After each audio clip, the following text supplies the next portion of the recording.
Good morning दोस्तों। आज हम लोग पढ़ेंगे कुछ विशेष प्रकार की संख्याओं का स्क्वायर कैसे निकाला जाता है। ठीक है, जैसे कि हमने पीछे लिख रखा है अपूर्ण वर्ग संख्याओं का वर्गमूल। अपूर्ण वर्ग संख्याओं का वर्गमूल जैसे आपको पता होगा कि करड़ी में जो 22/7 या पाई होता है उसका मान फिक्स होता है। करड़ी में 2 का मान फिक्स है, करड़ी में 3 का मान फिक्स है, 4 का, 5 का, 10 का, सबका कोई ना कोई मान फिक्स होता है। तो ऐसी संख्याओं का वर्गमूल आज हम लोग पढ़ेंगे जो कुछ इस प्रकार की होती है। जैसे करड़ी में 5 हो गया, करड़ी में 10 हो गया, करड़ी में 11 हो गया, यानी कुछ विशेष प्रकार की संख्याओं का आज हम लोग स्क्वायर पढ़ेंगे। ठीक है, और देखेंगे सीखेंगे कि कैसे इस प्रकार की संख्याओं का वर्गमूल हम लोग निकाल सकते हैं। ठीक है, तो चलिए स्टार्ट करते हैं हम लोग लेट ना करते हुए। जैसे हम √5 का ही अगर बात कर लें, चलो इसी की अगर हम सॉल्व करें, ये जो हमारा √5 है इसका वर्गमूल हम कैसे निकालते हैं। तो √5 का वर्गमूल हम कैसे निकालेंगे। तो सबसे पहले √5 का वर्गमूल निकालने के लिए एक छोटा सा बहुत माइनर सा पॉइंट ट्रिक्स का होता है, उसी के माध्यम से आपको क्या करना होता है, निकालना होता है। तो इसको हम लिखते कैसे हैं, तो सबसे पहले इसे हम कुछ इस प्रकार लिख लें। इसको हम लिख लें 4+1। क्या हम √5 को 4+1 रूट में 4 - 1 लिख सकते हैं कि नहीं लिख सकते, लिख सकते हैं। लिखने के बाद अब हम इसे अलग अलग करें। क्या करें, इसे हम ऐसे √4 को क्या कर लें, अलग कर लें। √4 को अलग करने के बाद फिर इसे +1 1/2√4। यह 1/2√4 क्या है, तो यही आपका क्या है, एक प्रकार का सूत्र है। जैसे अगर हम इसे डिनोट करें √x प्लस या माइनस जो भी है, कभी कभी संख्याएं प्लस करने पर आएंगी, कभी कभी संख्याएं माइनस करने पर आएंगी, तो प्लस और माइनस। तो इसे हम कुछ इस प्रकार से लिखेंगे। कैसे लिखेंगे, इसे हम लिखेंगे √x प्लस है तो प्लस, माइनस है तो माइनस, -y/2√x। कुछ इस प्रकार से अगर आप इसे सॉल्व करते हैं तो आपका रिजल्ट आपके सामने होगा। ठीक है, जैसे हम इस वाले को करके दिखाते हैं, इस वाले को क्या करके दिखाते हैं, देखिए इसमें होगा कैसे। तो यहां से जब हम इसकी वैल्यू निकालेंगे तो यह करड़ी में 4 यानी 2 हो जाएगा, 2 का वर्ग हो जाएगा। फिर यहाँ पर प्लस, यह 1 का 1 ही रहने देंगे। अब नीचे क्या होगा, तो नीचे हो जाएगा 2 × 2 यानी 4 हो जाएगा, 4 हो जाएगा। यह हो जाएगा हमारा 2 प्लस, अब यहाँ पर 1/4 है, एक में 4 से भाग देनी है। तो एक में जब हम 4 से भाग देते हैं तो भागफल कितना आएगा, तो एक में 4 से यानी 4 दूना के 8, 0.8, 0.8 हो जाएगा, सॉरी 2 होगा ना, 8 तो कटेगा, 0.2, फिर बचेगा 2, 5 चौक को 20, यानी फाइनली हमारा रिजल्ट क्या होगा, 2.25। यह हमारा किसका मान है, यह वैल्यू है हमारे √5 की। करड़ी में 5 का जो मान होता है 2.25 होता है, और इसको हमने इस विधि से करके आपको क्या किया, दिखाया। कैसे क्या हो रहा है, चलिए हम आपको और संख्याएं रखते हैं और सबको बारी बारी से करके दिखाते हैं। जैसे हमने लिखा था 10, या हम क्या लिख दे, हाँ 10 लिखे थे √10। इसको हम कैसे सॉल्व करेंगे, तो इसके लिए फार्मूला तो वही है, फार्मूला आपका वही है, कौन सा, √x प्लस माइनस, एक minute, √x plus minus y बराबर √x plus minus y/2√x, y/2√x कैसे हो रहा है भाई, y/2√x। इसी फार्मूले पर आप किसी भी संख्या का अपूर्ण मतलब वह संख्या जो इनकम्प्लीट है उसका भी वर्गमूल आप निकाल सकते हैं। इस 10 को हम क्या लिख सकते हैं, क्या इस 10 को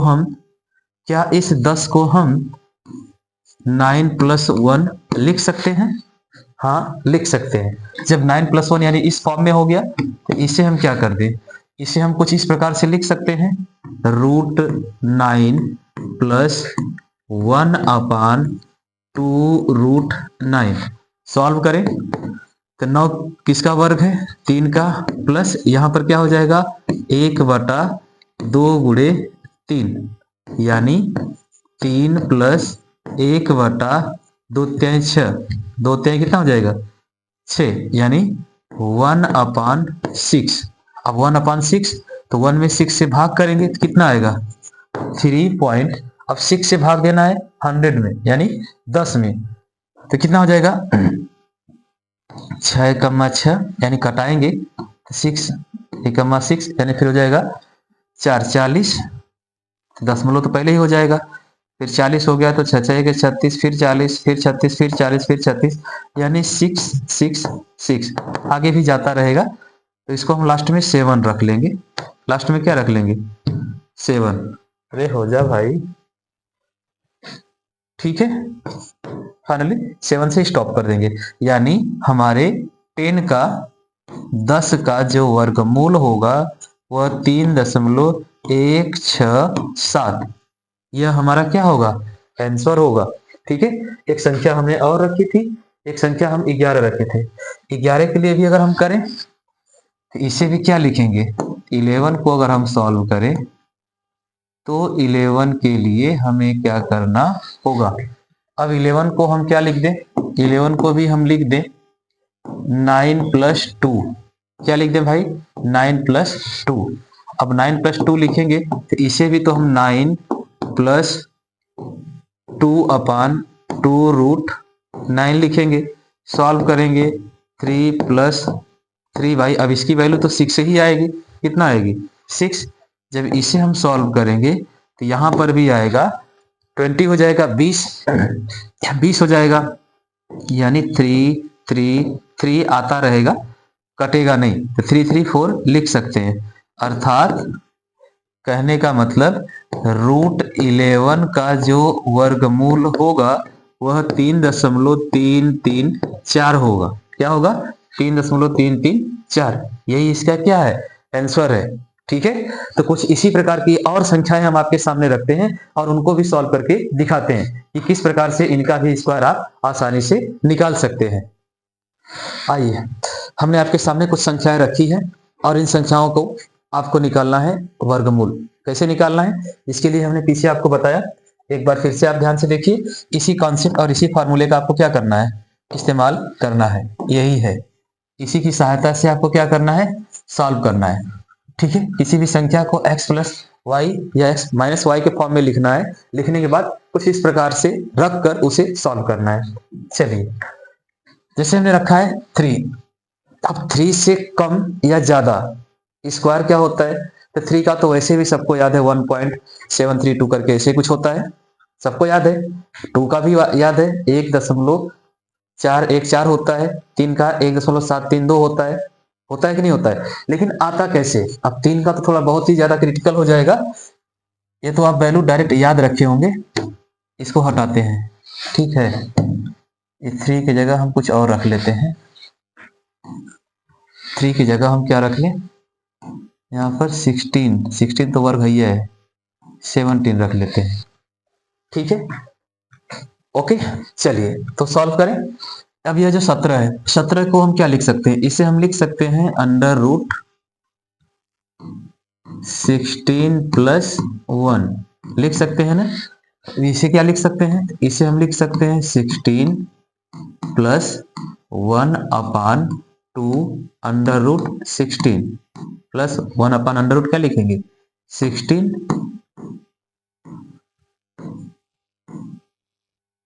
एक मिनट 16। जब इसे आप सॉल्व करेंगे तो आपको मिलेगा क्या, यहां पर मिलेगा 4 प्लस यहां पर मिलेगा 1/8। अरे 16 का वर्ग करेंगे 4 हो जाएगा, वर्गमूल निकालेंगे 4, 4 का 2 में गुणा करेंगे 8। तो फाइनली जब इसे हम सॉल्व करेंगे तो हमारा रिजल्ट मिलेगा क्या, यहां से, तो यहां से हमको मिलेगा, अब 8 से 1 में भाग करना है तो 4.125, यानी फाइनली 17 का जो वर्गमूल है, इसका 17 का जो वर्गमूल है, इसका रिजल्ट आया कितना 4.125 कितना है भैया? 4.125। ठीक है,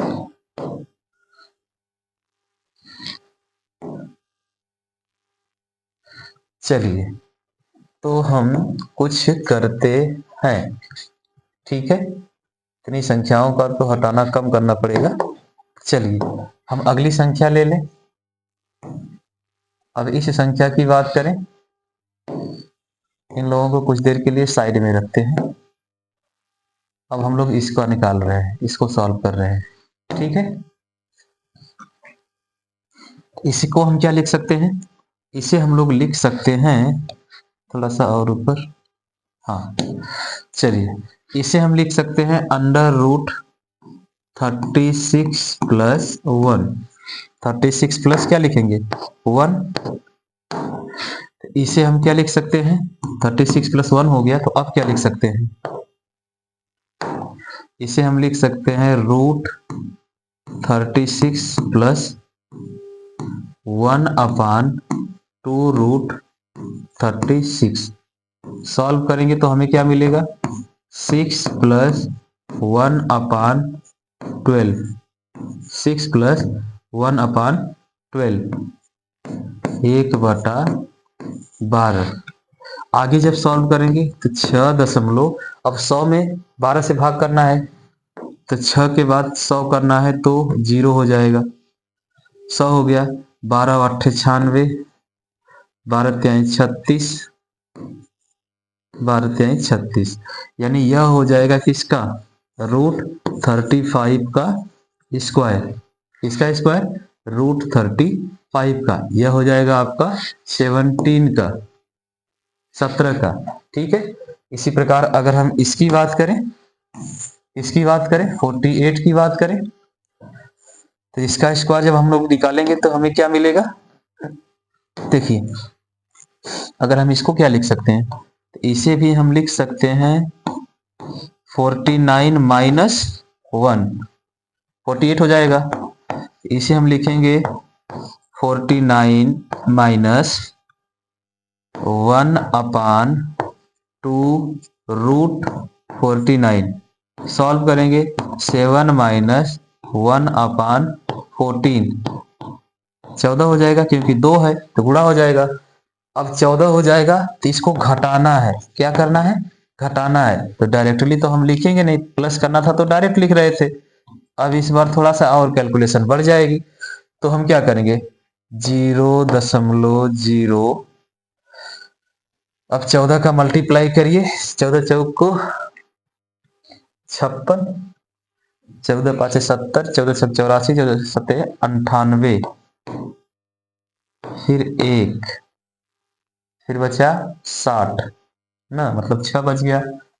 एक बार जाएगा तो 20 में से 14 6, 14 चौक को 56। अब इसको माइनस करिए, थोड़ा सा कैलकुलेटिंग हो जाएगा, तो यहाँ पर वैल्यू आपकी क्या आ जाएगी? इसे आप सॉल्व कर लेंगे तो आ जाएगा आपका 6.9286।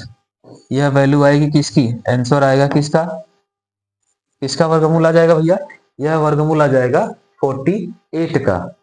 ठीक है, इसी प्रकार आप किसी भी संख्या का निकालिए, थोड़ा सा कैलकुलेटिंग हो जाएगा लेकिन चीजें आसान हो जाएंगी। ठीक है, इनको हम हटाते हैं, अगले पेज पर ले लेंगे। आगे देखिए, ये जो संख्याएं हैं हम इसी को करके दिखाते हैं। कैलकुलेशन थोड़ी सी बढ़ रही है इसमें, देखिए। चलिए अब इसे हम क्या लिख सकते हैं? इसे हम लिख सकते हैं रूट, कौन सा रूट? 9 माइनस 2।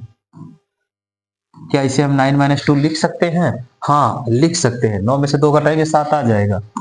तो फिर इसे हम लिखेंगे √9 माइनस 2/2√9। सॉल्व करिए, किया जाएगा 3 माइनस 2 यह 3 हो जाएगा या 2 6। फिर सॉल्व करिए, 3 माइनस, तो डिवाइड करेंगे तो 0.333। 3 3 3, फाइनली जब सॉल्व करेंगे तो 2.666, ठीक है, ऐसे ही आता रहेगा भाई। और यही आपका क्या हो जाएगा आंसर। किसका आंसर? √7 का। ठीक है, हर 3 में से घटाएंगे तो भैया क्या घटाएंगे, इधर बचेगा 9, सॉरी 6 6 6 2, वही तो हम भी लिखें। चलिए अगली संख्या लेते हैं। अगली संख्या है हमारी 15। 15 का वर्गमूल निकालते हैं। इसे हम लोग क्या लिखेंगे, इसे हम लिखेंगे 16 माइनस 1। 16 माइनस 1 यानी √16 माइनस 1/2√16। सॉल्व करेंगे 4 माइनस 1/8, फिर हो जाएगा 4 माइनस 0.125 माइनस करेंगे 3.875। फाइनली यह हो जाएगा किसका आंसर, √15 का। किसका हो जाएगा, √15 का। एक संख्या और रखते हैं आपके सामने। उम्मीद करते हैं कि इतना करने के बाद आप इस प्रकार की संख्याओं का वर्गमूल जरूर निकाल पाएंगे। चलिए इसे हम लिख सकते हैं √27 + 1। तो इसे हम क्या लिखेंगे, √27 + 1/2√27। क्या लिखेंगे, 2√27। सॉल्व करेंगे तो 1 मिनट, ये तो किसी का वर्ग होता नहीं तो क्यूब होता है। तो इसे हम क्यूब को हम इसे तो ऐसे भी तो लिख सकते हैं। 1 मिनट 25 के फॉर्म में लिख लें। 25 + 3, फिर यह हो जाएगा 25 + 3/2√25। सॉल्व करिए 5 + 3/10। आंसर आ जाएगा 5.3। 5.3 यानी √28 का स्क्वायर कितना होगा, 5.3। तो उम्मीद करते हैं कि कुछ इस प्रकार की संख्याओं का वर्ग आप करना सीख गए होंगे। ठीक है, अपूर्ण वर्ग संख्याओं का वर्गमूल किस प्रकार हम ज्ञात करते हैं, तो हम इस फार्मूले की सहायता से किसी भी संख्या का वर्गमूल निकाल सकते हैं, चाहे वह संख्या छोटी से छोटी हो या बड़ी से बड़ी हो। ठीक है, ठीक है। चलिए तो मिलेंगे अगली क्लास में कुछ ऐसे ही पॉइंट, ऐसे ही फैक्ट के साथ। तब तक के लिए धन्यवाद।